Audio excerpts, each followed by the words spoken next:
শোল মাছ, এটা ভালো করে ভেজে নিব। আর অবশ্যই আপনারা বলবেন তেলে এত ফেনা ফেনা কেন, অবশ্যই আমি কিন্তু সরিষার তেল দিয়ে রান্না করি, এর জন্য তেলে এত ফেনা ফেনা উঠে।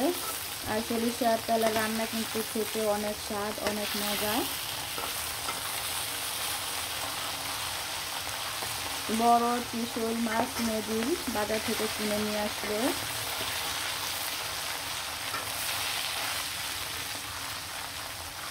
খুব সুন্দর করে কিন্তু উঠিয়ে দিলাম। আর এর রান্না করবো শোল মাছটা দিয়ে ঝিঙ্গা দিয়ে। ঝিঙ্গাটা খুব সুন্দরভাবে কিন্তু কেটে কেটে খুব সুন্দরভাবে নিলাম। ঝিঙ্গাটা দিয়ে রান্না করব শোল মাছ নদীর।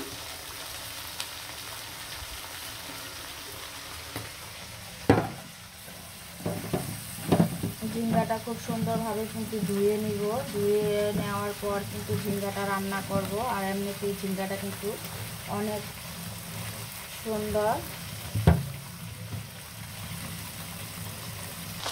আর মাছটা ভাজা ভাজা হয়ে গেলে কিন্তু মাছটা একদম সুন্দরভাবে উঠিয়ে নিব।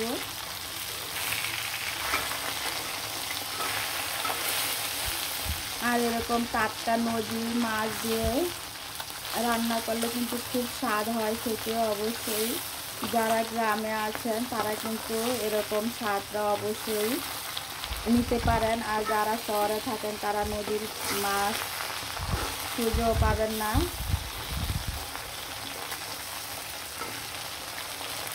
মাছটা এখন উঠিয়ে নিব, লাল লাল করে ভেজে নিলাম। আর এখানে পেঁয়াজ কুচি কুচি দিয়ে দিলাম।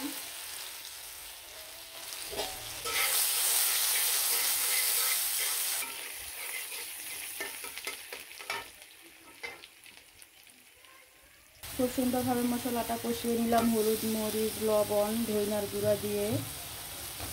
আর এখন দিয়ে দিব ঝিঙ্গাগুলো, ধুয়ে রাখা ঝিঙ্গাগুলো দিয়ে দিব খুব সুন্দরভাবে।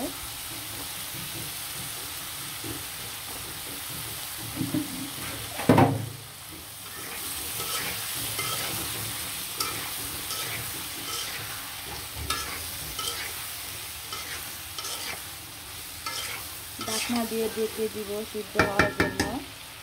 আর এদিকে কিন্তু মাছগুলো ভাজা হয়ে গেছে, উঠিয়ে নিলাম। ঝিঙ্গাটা কিন্তু খুব সুন্দরভাবে নাড়াচাড়া দিয়ে দিব। আর কাঁচা মরিচ দিয়ে দিলাম আস্ত আস্ত। খুব সুন্দর করে কিন্তু একদম কষিয়ে নিব।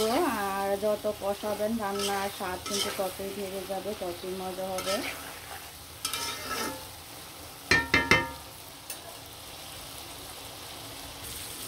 খুব সুন্দরভাবে কিন্তু কষানো কষানো হয়ে গেছে।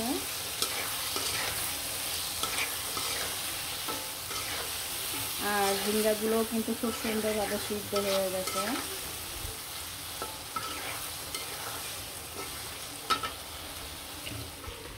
মাছগুলো দিয়ে দিব।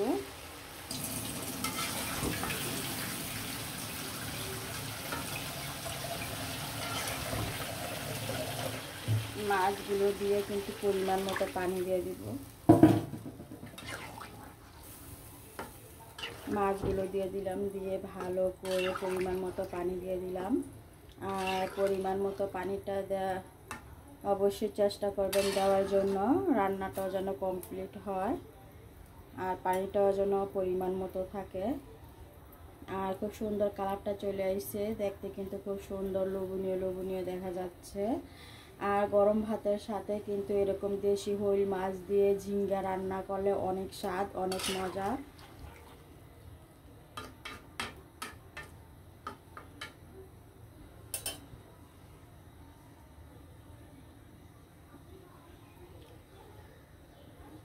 সবাই ভালো থাকেন, সুস্থ থাকেন, সবসময় হাসি খুশি থাকেন,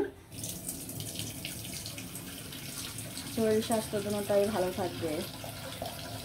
খুব সুন্দরভাবে কিন্তু বলে চলে আসছে আর কালারটা কিন্তু খুব সুন্দর চলে আসছে। আর এরকম নদী হইল মাছ দিয়ে কিন্তু ঝিঙ্গা রান্না করলে সেই স্বাদ। আর একটু ঝোল ঝোল রাখালেই কিন্তু রান্নাটা ভালো লাগে, গরম ভাতের সাথে ঝোল ঝোল খুবই মজা। সবাই ভালো থাকেন, সুস্থ থাকেন, সবসময় হাসি খুশি থাকেন, আর এরকম মজার মজার রান্না করে করে অবশ্যই খেয়ে ফেলেন। রান্নাটা কিন্তু খুব সুন্দরভাবেই হয়ে গেছে।